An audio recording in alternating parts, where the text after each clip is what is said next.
अस्सलाम वालेकुम। मैं हूँ आपका दोस्त टेक्निकल जमशेद। ये हमारे आमिर भाई जिन्होंने अपने घर में खुद ही इंस्टॉल किया है।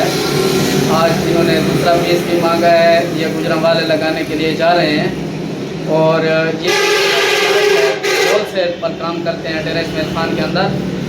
ये वर्कशॉप, इनकी वर्कशॉप पे हम आए हुए हैं, तो इन्होंने खसूसी हमें बुलाया है कि हमारी वर्कशॉप का विज़िट करें और आकर देखें और नेट पर चढ़ाएं। ये होलसेल पर काम करते हैं और जितना भी सैनिटरी का माल हो ये बारियात तमाम सैनिटरी डीलर से ये होलसेल का काम है और इंशाल्लाह बारियाती आपको जो है ना ये सारे का सारा सामान यहाँ से मिल जाएगा। तो ये विज़िट करवा दें, इनकी दुकान का सारा सामान इधर होता है।